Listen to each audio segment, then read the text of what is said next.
최근 여권에서 유력한 차기 대권 후보로 거론되는 유시민 이사장이 정계 복귀론에 거듭 선을 그었습니다. 취재기자 연결해서 자세한 내용 알아보겠습니다. 정주희 기자.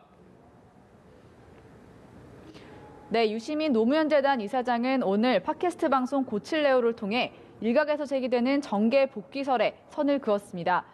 유 이사장은 만약 다시 정치를 하고 대통령 선거를 준비하면 그 과정에서 겪어야 할 일이 무엇인지 생각해 본다면서 선거에 나가기 싫다고 말했습니다.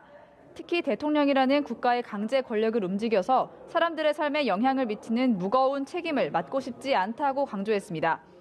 또 정계 복귀 자체에 대해서도 자신과 가족이 1년 365일 을의 위치가 되는 것이라면서 부정적인 입장을 밝혔습니다.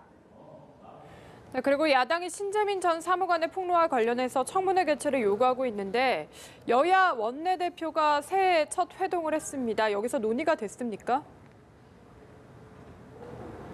네, 3당 교섭단체 원내대표들이 새해 들어 처음으로 한자리에 모였지만 소득은 없었습니다. 자유한국당은 신재민 전 사무관의 청와대 권력 남용 주장과 관련해 김동연 전 경제부총리가 참석하는 청문회 개최와 청와대 특별감찰반 의혹에 대한 특검 도입을 주장했는데요. 이와 관련해 한국당은 검찰에 추가 고발과 함께 수사 의뢰서도 제출했습니다. 하지만 관련 논란의 무대응 원칙으로 말을 아끼고 있는 더불어민주당은 청문회 개최에 반대 입장을 분명히 했습니다. 한편 야당은 청와대 인사수석실 소속 행정관이 지난해 군 인사를 앞둔 시점에 인사 파일을 들고 육군 참모총장을 만난 것과 관련해서도 진상규명을 촉구하고 나섰습니다. 국방위 소속 한국당 의원들은 기자회견을 열고 인사추천권자에게 사전에 영향력을 행사한 것으로 법률이 정한 인사 절차를 무시한 청와대의 명백한 직권 남용이라고 비판했습니다. 바른미래당 김건영 원내대표는 과연 정상적인 청와대 운영이라고 할 수 있을지 아연 실색할 상황이라고 몰아붙였는데요. 민주당은 정확히 경위를 파악하고 있지 않다고 말을 아꼈습니다.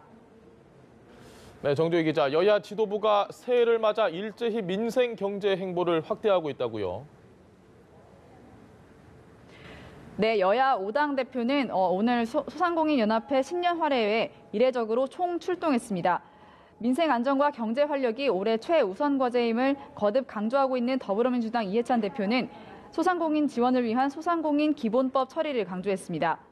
자유한국당은 박용만 대한상인 회장과 손경식 한국경총회장 등 4개 경제단체장을 국회로 초청해 긴급 간담회를 진행했는데요.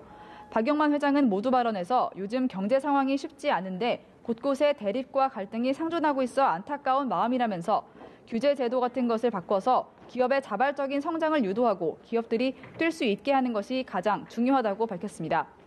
지금까지 국회에서 연합뉴스TV 정주희입니다.